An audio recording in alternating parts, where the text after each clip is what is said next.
പരിശുദ്ധമായ ഖുർആനില് അത്ഭുതകരമായ 2 ആയത്തുകളുണ്ട്. ഈ 2 ആയത്തുകള് നമ്മൾ ജീവിതത്തിൽ പതിവാക്കി കഴിഞ്ഞാൽ ചതിയന്മാരുടെ ചതിയിൽ നിന്നും ശത്രുക്കളുടെ ചെറിൽ നിന്നും നമുക്ക് രക്ഷപ്പെടാൻ കഴിയും. മാത്രമല്ല നമ്മളൊക്കെ ആഗ്രഹിക്കുന്ന സാമ്പത്തികമായ അഭിവൃദ്ധി നമ്മൾക്ക് ഉണ്ടാകുമെന്ന് മഹാനരായ അബ്ദുല്ലാഹിൽ അദ്ദാദ് റളിയല്ലാഹു അൻഹു നമ്മളെ പഠിപ്പിച്ചിട്ടുണ്ട്. ഏതാണ് അത്ഭുതകരമായ 2 ആയത്തുകൾ, ഏത് സൂറത്തിലാണുള്ളത്, എങ്ങനെയാണ് പാരായണം ചെയ്യേണ്ടത് എന്ന് നമ്മൾക്ക് വിശദമായി പഠിക്കണം. അള്ളാഹു തൗഫീഖ് പ്രദാനം ചെയ്യട്ടെ. അസ്സലാമു അലൈക്കും വറഹ്മത്തുള്ളാഹി വബറകാതുഹു. അൽഹംദുലില്ലാഹി റബ്ബിൽ ആലമീൻ വൽ ആഖിബത്തു ലിൽ മുത്തഖീൻ. അസ്സലാത്തു വസ്സലാമു അലൈക യാ റസൂലല്ലാഹ്. അസ്സലാത്തു വസ്സലാമു അലൈക യാ ഹബീബല്ലാഹ്. ദാറുൽ മുബീൻ മജ്ലിസ് കാണുന്ന പ്രിയമുള്ള മുത്തു മുഅ്മിനീങ്ങളെ, നിങ്ങളെ എല്ലാവരെയും നമ്മുടെ മജ്ലിസിലേക്ക് സ്വാഗതം ചെയ്യുകയാണ്. അല്ലാഹു സുബ്ഹാനഹു വ തആല നമ്മളുടെ ആഖിബത്ത് നന്നാക്കി തരുമാറാകട്ടെ. നമ്മളെ ജീവിതത്തിലെ പ്രശ്നങ്ങളും പ്രയാസങ്ങളും അള്ളാഹു അകറ്റിത്തരട്ടെ. ഈമാൻ നൽകി അനുഗ്രഹിക്കട്ടെ. എന്റെ പ്രിയമുള്ള മുത്തു മുഅ്മിനീങ്ങളെ, എല്ലാ ദിവസവും രാവിലെ 6 മണിക്ക് നമ്മളെ ചാനലിൽ വിശാലമായ ദിക്ർ ദുആ മജ്ലിസ് അപ്ലോഡ് ചെയ്യും. കഴിയുന്ന ആളുകളൊക്കെ അതിൽ പങ്കെടുക്കുക. ഒരുപാട് ആളുകൾക്ക് സമാധാനം ലഭിക്കുന്ന, ഒരുപാട് ആളുകൾക്ക് സന്തോഷം ലഭിക്കാൻ വന്ന് കാണുന്ന വളരെ പ്രധാനപ്പെട്ട മജ്ലിസാണ്. അള്ളാഹു തൗഫീഖ് പ്രദാനം ചെയ്യട്ടെ.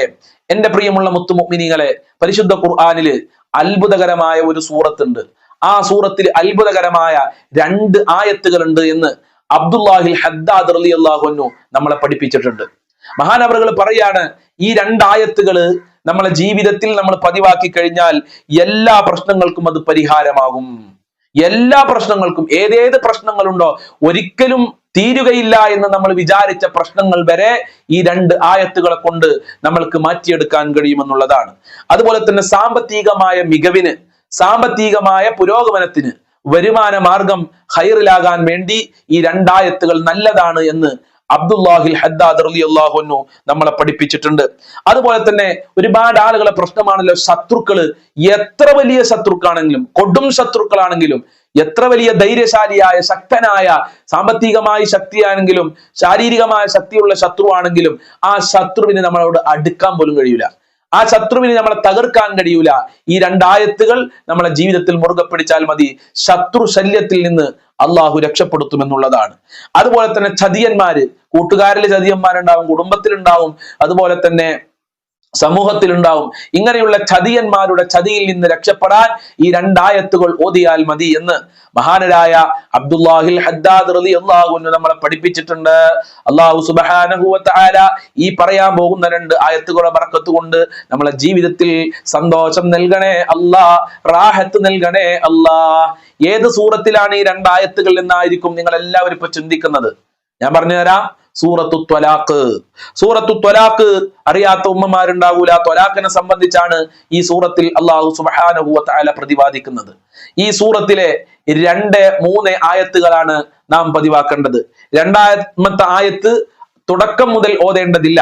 2ാമത്തെ ആയത്ത് തുടങ്ങേണ്ടത് ബിസ്മില്ലാഹിർ റഹ്മാനിർ റഹീം. വമൻ യത്തഖില്ലാഹ യജ്അൽ ലഹു മഖ്റജാ ويرزقه من حيث لا يحتسب ومن يتوكل على الله فهو حسبه إن الله بالغ أمره قد جعل الله لكل شيء قدرا. ഇങ്ങനെയാണ് ഓതേണ്ടത്. അപ്പോ 2ാമത്തെ ആയത്ത് മുതലാണ് തുടങ്ങേണ്ടത്. 2ാമത്തെ ആയത്തിന്റെ തുടക്കം മുതൽ അല്ല ഓതേണ്ടത്. എവിടെ മുതലാണ് ഓതേണ്ടത്? ومن يتق الله يجعل له مخرجا ويرزقه من حيث لا يحتسب ومن يتوكل على الله فهو حسبه إن الله بالغ أمره قد جعل الله لكل شيء قدرا. ഇങ്ങനെയാണ് സൂറത്തു ത്വലാഖിലെ 2-3 ആയത്തുകൾ നമ്മൾ ഓതേണ്ടത്. എപ്പോഴാണ് ഓതേണ്ടതെന്ന് ചോദിച്ചാൽ നല്ലൊരു സമയം നിങ്ങൾ സെലക്ട് ചെയ്തോളൂ.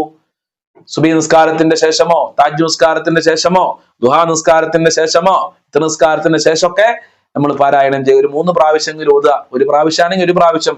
കണക്ക് മഹാന്മാര് പഠിപ്പിച്ചിട്ടില്ല. അല്ലാഹു സുബ്ഹാനഹു വ തആല ഈ 2 ആയത്തുകളുടെ ബർക്കത്ത് കൊണ്ട് ജീവിതത്തിൽ സമാധാനം നൽകട്ടെ, റാഹത്ത് നൽകട്ടെ. എന്റെ പ്രിയമുള്ളവരെ, നമ്മളെ ക്ലാസ് അവസാനിപ്പിക്കുന്നതിന് മുമ്പ് ഒരു മസ്അല ഞാൻ പഠിപ്പിച്ചു തരാം. തിരക്കുള്ള ആളുകളൊക്കെ ഓഫാക്കി പോകാവുന്നതാണ്. തിരക്കില്ലാത്ത ആളുകൾ ഈ ക്ലാസ് കൂടെ കേട്ടിട്ടാണ് അവസാനിപ്പിക്കേണ്ടത് എന്ന് പ്രത്യേകം ഓർമ്മപ്പെടുത്തുകയാണ്. നമ്മളൊക്കെ ഉളു എടുക്കുന്ന ആളുകളാണല്ലോ. ഉളു എടുക്കുന്ന സമയത്ത് നാം ശ്രദ്ധിക്കേണ്ട ചില കാര്യങ്ങളുണ്ട്. ഉളു എടുക്കുന്ന സമയത്ത് സുന്നത്തായ ചില കാര്യങ്ങൾ മഹാനായ നബി സല്ലല്ലാഹു അലൈഹി വസല്ലമ തങ്ങൾ നമ്മളെ പഠിപ്പിച്ചിട്ടുണ്ട്. ഒന്നാമത്തെ കാര്യം അസ്സിവാഖു ബി ഖശനിൻ, ഉരമുള്ള വസ്തുക്കളെ കൊണ്ട് പല്ല് തേക്കുക എന്നുള്ളതാണ്. മിസ്വാക്ക് ചെയ്യൽ, ഉളൂഇന്റെ മുമ്പ് മിസ്വാക്ക് ചെയ്യൽ പ്രത്യേകം സുന്നത്താണ്. ഹബീബായ തങ്ങൾ അങ്ങനെ ചെയ്തിട്ടുണ്ട്. ചില ആളുകളൊക്കെ പല്ല് തേക്കുന്ന സമയത്ത് വിരല് കൊണ്ട് പല്ല് തേക്കാറുണ്ട്. വിരല് കൊണ്ട് പല്ല് തേക്കാൻ പാടില്ല. വിരല് കൊണ്ട് പല്ല് തേക്കൽ കറാഹത്താണ്. ഉരമുള്ള വസ്തുക്കളെ കൊണ്ടാണ് പല്ല് തേക്കേണ്ടത് എന്ന് പ്രത്യേകം ഓർമ്മപ്പെടുത്തുകയാണ്. അതുപോലെ തന്നെ തസ്മിയത്തു അവ്വലുഹു, ഉളുവിന്റെ തുടക്കത്തിൽ ബിസ്മി ചൊല്ലണം. പെട്ടെന്ന് ഉളു ഉണ്ടാക്കാൻ പറ്റൂല, ചില കാര്യങ്ങൾ ശ്രദ്ധിക്കേണ്ടതുണ്ട്.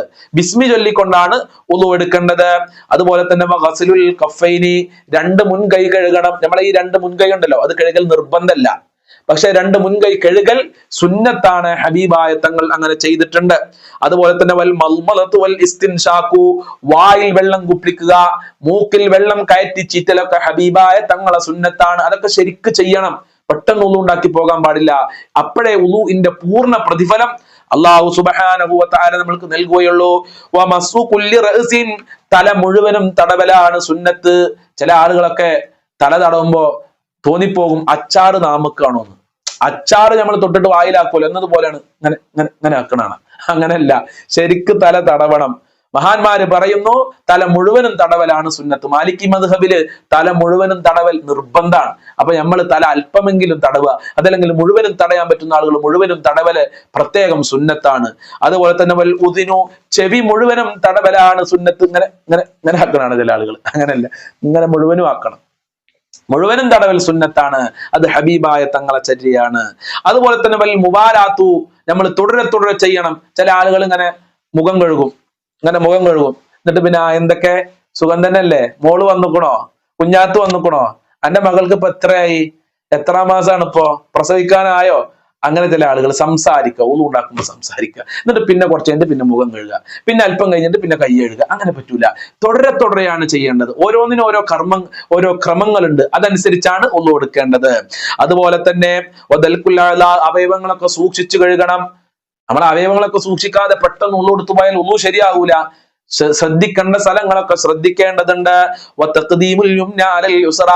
ആദ്യം വലത്തെ കയ്യ് പിന്നെ ഇടത്തെ കയ്യ്, ആദ്യം വലത്തെ കാല് പിന്നെ ഇടത്തെ കാല്, അങ്ങനെ വലത്തേതിനെ മുന്തിക്കൽ സുന്നത്താണ്. 3 പ്രാവശ്യമാണ് ചെയ്യേണ്ടത്. അത് നമുക്ക് സമയമില്ലല്ലോ, കാരണം നമ്മൾ എപ്പോഴാണ് നിസ്കരിക്കുന്നത്, നിസ്കാരം അസർ ബാങ്ക് കൊടുക്കാൻ നേരത്താണ് ളുഹറിന് ഉളു ഉണ്ടാക്കുന്നത്. അപ്പൊ നമുക്ക് 3 പ്രാവശ്യം ചെയ്യാനൊന്നും സമയമില്ല. ഉളു ശരിയായിക്കണോന്ന് ചിന്തിക്കാൻ പോലും സമയമില്ല. അവയവങ്ങൾ സൂക്ഷിച്ച് കഴുകാനൊന്നും സമയമില്ല. പെട്ടെന്ന് ധൃതിയിൽ ഉളു ഉണ്ടാക്കി പോകാണ്. അപ്പൊ അങ്ങനെ ചെയ്യാൻ പറ്റൂല.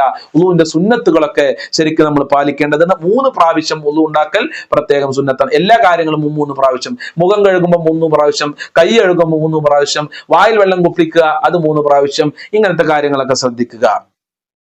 അതുപോലെ തന്നെ നമ്മളുടെ പീളക്കുഴി ഉണ്ടാവും, കണ്ണിന്റെ ഈ ഭാഗം, അതുപോലെ തന്നെ മടമ്പ്, ചുക്കിച്ചൊളിഞ്ഞ ഭാഗങ്ങളൊക്കെ ഉണ്ടാവും. അതൊക്കെ ശരിക്ക് ശ്രദ്ധിച്ച് തടവി ശ്രദ്ധിച്ച് കഴുകണം. കൈയിട്ട് വരതി നമ്മൾ കഴുകേണ്ടതുണ്ട്. ഇസ്തിഖ്ബാലുൽ ഖിബിലത്തി, അതുപോലെ തന്നെ ഉളു ഉണ്ടാക്കുമ്പോൾ കിബിലയിലേക്ക് തിരിഞ്ഞുകൊണ്ടാണ് നിസ്കരിക്കേണ്ടത്. നമ്മളും ഉളു ഉണ്ടാക്കുമ്പോൾ നമ്മളും കിബില ഒരു ബന്ധം ഉണ്ടാവില്ല ചിലപ്പോ. അങ്ങനെയല്ല ഉളു ഉണ്ടാക്കേണ്ടത്, കിബിലയിലേക്ക് തിരിഞ്ഞുകൊണ്ടാണ് ഉളു ഉണ്ടാക്കേണ്ടത്. വീട്ടിലൊക്കെ ഉളു ഉണ്ടാക്കാനുള്ള സൗകര്യം ഉണ്ടാക്കുമ്പോൾ കിബിലയിലേക്ക് തിരിഞ്ഞ് ഉളു ഉണ്ടാക്കുന്ന രൂപത്തിൽ സൗകര്യപ്പെടുത്താവുന്നതാണ്. അതുപോലെ തന്നെ വൈതാരത്തിൽ ഉറത്തിവത്, കൈകാലുകളൊക്കെ നീട്ടിക്കഴുകുക. നമ്മൾ മുഖമൊക്കെ കഴുകുമ്പോൾ ഇങ്ങനെ തടവുക, നീട്ടിക്കഴുകുക. കൈ കഴുകുമ്പോൾ ഇതുവരെ മാത്രം കഴുകിയാൽ പോരാ, കുറച്ചും കൂടി ഇങ്ങനെ മുകളിലേക്ക് കഴുകുക. അതൊക്കെ പ്രത്യേകം സുന്നത്താണ്. കൈകാലുകൾ നീട്ടിക്കഴുകൽ പ്രത്യേകം സുന്നത്താണ്. താടിയുള്ള ആളുകളൊക്കെ തിങ്ങിയ താടിയാണെങ്കിൽ കോർത്തിങ്ങനെ കഴുകണം. അല്ലാതെ താടിമങ്ങനെ വെറുതെ വെള്ളം ഒഴിച്ചു പോയാൽ പോരാ. താടിയൊക്കെ ഇങ്ങനെ ഒന്ന് ആക്കി കൊടുക്കാൻ പറയുന്ന ഭർത്താക്കന്മാരോടൊക്കെ. നിങ്ങൾ പോയി തടവി കൊടുക്കരുത്, ഉളു ബാത്തിലാവും. ഭാര്യയെ തൊട്ടാൽ ഉളു ബാത്തിലാവും. ചില വീഡിയോയിൽ കണ്ടു, ഏതോ അന്തം കമ്മികൾ പറയുന്നത് തൊട്ടു ഭാര്യയെ തൊട്ട ഉളു മുറിയില്ലാന്ന്. ഭാര്യയെ തൊട്ട ഉളു മുറിയും. ഷാഫി മദ്ഹബില് ഔലാമസ്തുമുൻ നിസാ എന്ന് ഖുർആൻ പറഞ്ഞിട്ടില്ലേ, നിങ്ങളെ ഭാര്യമാരെ തൊട്ടാൽ ഉളു മുറിയും. നമ്മൾ ഷാഫി മദ്ഹബുകാരാണ്. ഷാഫി മദ്ഹബിൽ അങ്ങനെയാണ് എന്ന് പ്രത്യേകം ഓർമ്മപ്പെടുത്തുകയാണ്. അതുപോലെ തന്നെ വൽ അസാബി, വിരലുകളൊക്കെ കോർത്ത് കഴുകണം. ഇങ്ങനെ വിരലുകൾ ഇങ്ങനെ കഴുകേണ്ടത്, കാലിന്റെ വിരലിട്ട് ഇങ്ങനെ കോർത്ത് കഴുകി കൊടുക്കണം. ഇങ്ങനെ ഉണ്ടോ, മനസ്സിലായോ? ഉളു ആണിതേ, കളിയല്ല. അതുപോലെ തന്നെ തകല്ലുമി, സംസാരിക്കാൻ പറ്റൂല. അങ്ങനെ ഉണ്ട് ചില ആളുകൾ ഉളു ഉണ്ടാക്കുമ്പോഴാണ് സംസാരിക്കുക. അപ്പോഴാണ് കടങ്കഥ പറയാനും മറ്റുള്ളവരെ കുറ്റം പറയാനൊക്കെ സമയം. ഉളു ഉണ്ടാക്കുമ്പോൾ സംസാരിക്കാൻ പാടില്ല, അത് കറാഹത്താണ്. ഈ ഉളുവിന്റെ ബാക്കി വെള്ളം കുടിക്കൽ സുന്നത്തുണ്ട്. നമ്മളിപ്പോ പൈപ്പിൽ നിന്നൊക്കെ ഉളു ഉണ്ടാക്കുമ്പോ അങ്ങനെ ബാക്കി വെള്ളം കിട്ടാൻ സാധ്യതയില്ല. അല്ലാത്ത വെള്ളമാണെങ്കിൽ കുടിക്കൽ പ്രത്യേകം സുന്നത്താണെന്ന് മഹാനായ നബി സല്ലല്ലാഹു അലൈഹി വസല്ലം തങ്ങൾ നമ്മളെ പഠിപ്പിച്ചിട്ടുണ്ട്. അതുപോലെ തന്നെ വുളൂഇന്റെ ശേഷം ഒരു പ്രാർത്ഥന ചൊല്ലാൻ അല്ലാഹുവിന്റെ റസൂൽ പഠിപ്പിച്ചിട്ടുണ്ട്. ഏതാണ് ആ പ്രാർത്ഥന? ഞാനൊന്ന് ചൊല്ലിത്തരാം, സ്ക്രീനിലേക്ക് നോക്കിക്കോളൂ. അഷ്ഹദു അല്ലാ ഇലാഹ ഇല്ലല്ലാഹു വഹ്ദഹു ലാ ശരീക ലഹു വഅഷ്ഹദു അന്ന മുഹമ്മദൻ അബ്ദുഹു വറസൂലുഹു അല്ലാഹുമ്മ ഇജ്അൽനി മിനത് തവ്വാബീന വജ്അൽനി മിനൽ മുതദക്കിരീന വജ്അൽനി മിൻ ഇബാദികസ് സ്വാലിഹീൻ അഷ്ഹദു അല്ലാ ഇലാഹ ഇല്ലാ അൻത അസ്തഗ്ഫിറുക വഅതൂബു ഇലൈഹി. ഇത് ചൊല്ലൽ പ്രത്യേകം അസ്തഗ്ഫിറുക വഅതൂബു ഇലൈക് എന്ന് പ്രത്യേകം ചൊല്ലൽ സുന്നത്തുണ്ട്. അപ്പൊ ഈ ദുആ നമ്മളൊക്കെ മദ്രസയിൽ പഠിക്കുന്ന കാണാതെ പഠിച്ച പ്രാർത്ഥനകളൊക്കെയാണ്. ഇത് നമ്മൾ മദ്രസയിൽ പഠിച്ചു, പിന്നെ ജീവിതത്തിൽ പതിവാക്കിയില്ല, അപ്പൊ നമ്മളിത് മറന്നുപോയി എന്നുള്ളതാണ്. ഒരു കാര്യം നമ്മൾ പഠിച്ചാൽ അത് ഇങ്ങനെ പതിവാക്കി കൊണ്ടുവരണം, അല്ലെങ്കിൽ നമ്മൾ മറന്നുപോകും. ഖുർആനൊക്കെ നമ്മൾ എത്ര ഹിഫ്ള് പഠിച്ചു, അതൊക്കെ നമ്മൾ മറന്നുപോയില്ലേ? എന്താ നമ്മൾ പിന്നെ സ്ഥിരമായി ചൊല്ലിയില്ല, ഉസ്താദിന് വേണ്ടി ചൊല്ലി. ചില ആളുകൾ ഉസ്താദിന് വേണ്ടിയിട്ടും ചൊല്ലിയില്ല, ഉസ്താദ് ചോദിക്കുമ്പോൾ അടി വാങ്ങാൻ വേണ്ടി മദ്രസയിലേക്ക് പോയി. അള്ളാഹു കാത്ത് രക്ഷിക്കട്ടെ. അതുപോലെ തന്നെ ഉളുവിന്റെ ശേഷം ഇന്നാ അൻസൽനാഹു ഫീ ലൈലത്തുൽ ഖദ്ർ, സൂറത്തുൽ ഖദ്ർ 3 പ്രാവശ്യം ഓതൽ സുന്നത്തുണ്ട് എന്ന് മഹാന്മാർ അവരെ കിതാബിൽ രേഖപ്പെടുത്തിയിട്ടുണ്ട്. ഈ കാര്യങ്ങളൊക്കെ പ്രത്യേകം ശ്രദ്ധിക്കുക. ഈ സന്ദേശം മറ്റുള്ളവരിലേക്ക് എത്തിച്ചു കൊടുക്കുക. അള്ളാഹു അനുഗ്രഹിക്കട്ടെ. നമ്മളെ മജ്ലിസ് അള്ളാഹു കബൂൽ ചെയ്യട്ടെ. റബ്ബനാ തഖബ്ബൽ മിന്നാ ഇന്നക അൻതസ് സമീഉൽ അലീം വതുബ് അലൈനാ ഇന്നക അൻതത് തവ്വാബുർ റഹീം വഗ്ഫിർ ലനാ വഇയ്യാഹും ബിമഗ്ഫിറതിക യാ അർഹമർ റഹീമീന യാ അർഹമർ റഹീമീന യാ അർഹമർ റഹീമീൻ. അസ്സലാമു അലൈക്കും വറഹ്മത്തുള്ളാഹി വബറകാതുഹു.